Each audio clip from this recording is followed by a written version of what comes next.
Welcome to another edition of the Weekend Storage Warrior. Well, I did it again. I just bought a unit.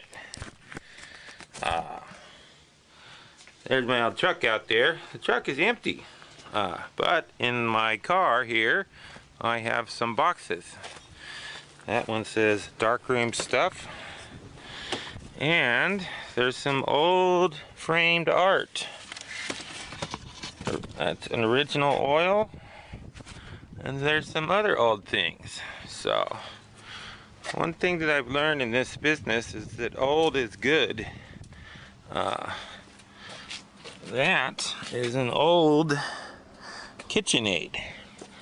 So this unit cost $175, and I just brought home some of the better looking boxes out of it. So let's get all these boxes out of here, see what we got. Alright, so Kitchenaid is not old, it's just dirty. Retail new $259.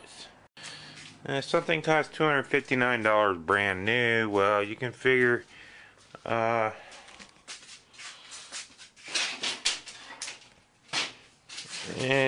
a third of that. Whoops, sorry about that noise. Third of that, 30 25 would be somewhere around 70-80 bucks. So that's good. And this is the rest. All these other boxes. Alright, so all the boxes have been gone through. This is all trash. It kicked out a few things. Got a lot of personal pictures. Those will all go back. Some more art. This is a watercolor. I can't read the signature. It's tough when you get something like that. You don't know if it's worth big bucks. It's not a bad piece.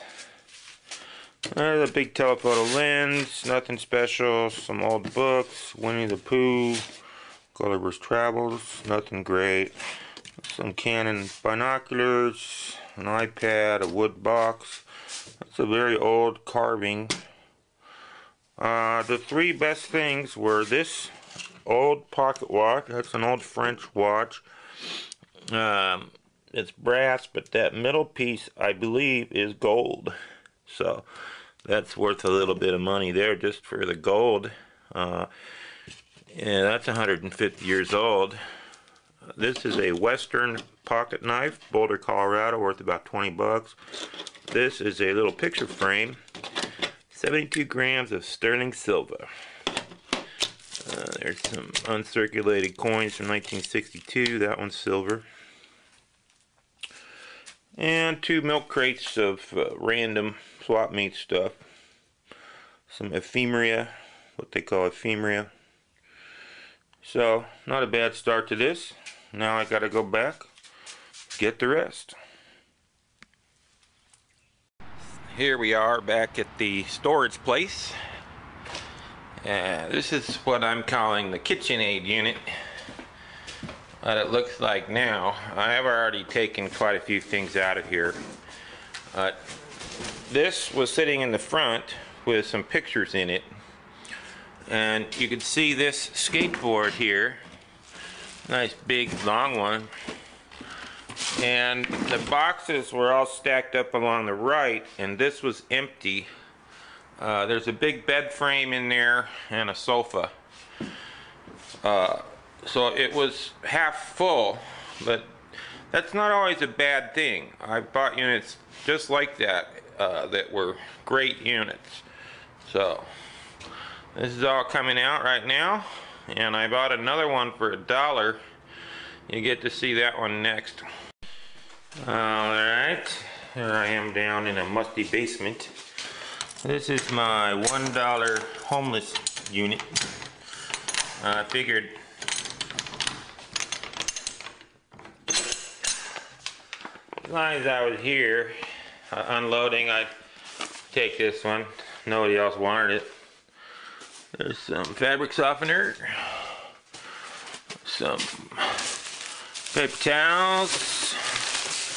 Yeah, who knows, maybe there's something good in here. We'll have to see.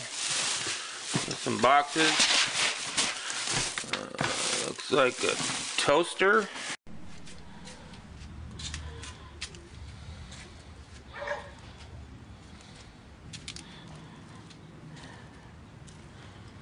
Okay, so here we are digging through the second truckload of stuff. I'm into the dollar unit. Anyhow, this is what this is like.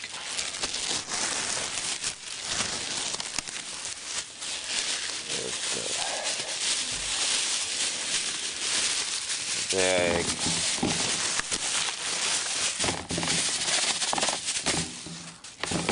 It's a hat.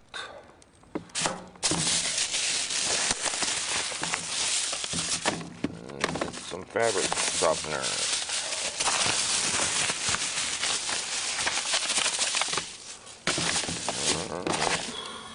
Some medicine. Hat goes in here.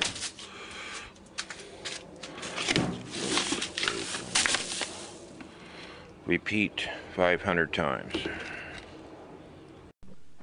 Okay, so I finished going through the dollar unit. This is what came out of it. 1, 2, 3 milk crates full of random dollar stuff. Scented candles, Glad cling wrap, Smurfs, clothing, and this was the interesting things. That little box here. This gave me quite a surprise. That looks like gold, but it's marked 925, so that dropped out of the bottom of a handbag. So that's gold on silver. Still a beautiful piece. There's a little collection of foreign coins. Centavo from 1945, 20 centavos. That's cool. And some spare change. So that was it. That gave me quite a thrill when that dropped out. But basically, this stuff pays for a trip to the swap meet. You know, sell 30, 40 things for $1 each. Alright, so now I'm going through the very last couple boxes. This is Christmas stuff. Very typical for people to store their Christmas ornaments. This has a lot of emotional significance to someone. But what's this? Oh, these little boxes say Gorham on them. That's good. I think that's sterling silver. It is sterling silver.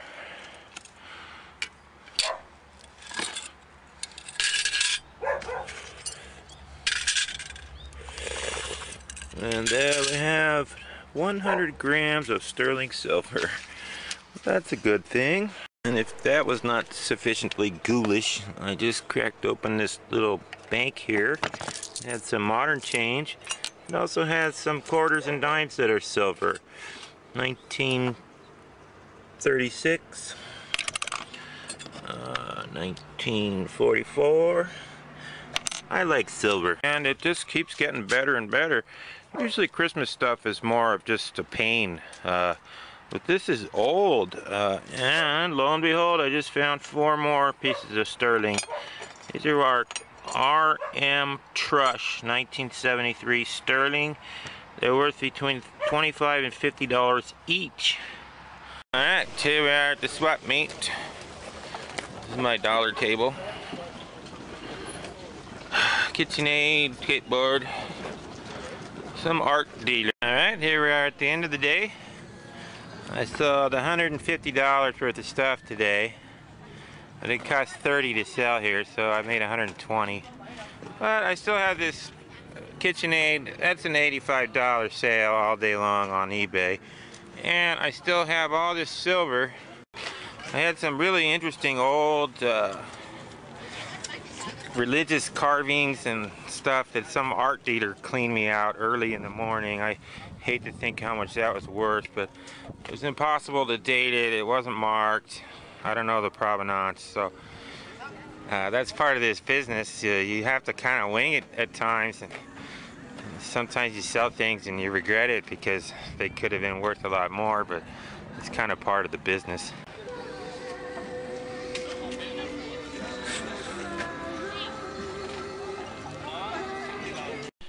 Okay, so I'm still sitting here obsessing on the things that I just sold. There's one that's similar. It's a wood carving antique. That's on Etsy for $2.70. I had one that was older and better that I just sold for $20. And here's something similar to the painting on tin that I sold. Apparently these are called retablo. Estimated $200 to $300. That's why a dealer gave me 10 bucks for it. Of course, I'm not going to beat myself up too bad for that. I mean, that would have, to really get that appraised, you would have to have an expert look at it. And that's kind of a joke in the business here is they say, oh, I'll take it to the expert. The expert's going to try and buy it for 10 bucks. Unless you want to pay a appraiser $500. So I'm not gonna beat myself up over that too much. They could have been replicas. On the other hand, they could have been fairly valuable. All right, here we are again at the old swap meet. This is sort of an amalgamation of all the leftover stuff I had. Got a bag of Depends for $1. Can't beat that. This is a $3 table. The thing is, I despise doing eBay. I hate it. It takes focus, you can't make any mistakes. This bed frame is stubbornly refusing to sell. It's got a big crack in the back. Alright, here we are at the end of the day. So, $300 worth of stuff here. My expenses were $50, so I made $250. Sold a little bit of silver. Today was much better than the last trip. And we'll tally it up and put it on YouTube. This thing didn't sell. 40 bucks. It's not easy. Okay, let's wrap this movie up. Well, that was a tough unit. I made a mistake on that art. This one was also a very sad unit. This was the family heirlooms. And apparently a guy put it in there, forgot to pay the rent. He showed up the next day and they said, sorry, it's all gone. And by then I had already thrown stuff away. I would sell it back, but it was too late. Half of it was already here. The rest was on the back of my truck, all mixed together with the other unit. What am I going to do? Have somebody come over here that I don't know and dig through my garage? I also want to say I made the effort to save all the personal pictures out of this one, took it back to the office, and I'm glad I did. So that guy now, at least he's got the pictures of his family history. Anyhow, what I like to do at the end of the movie is to add up the profit and also the hours. This one to date made about $200 profit. And that's 34 hours of work. That works out to $5.70 an hour. And I still have all this stuff to sell. I've got 240 grams of silver. That'll go 120 online easy.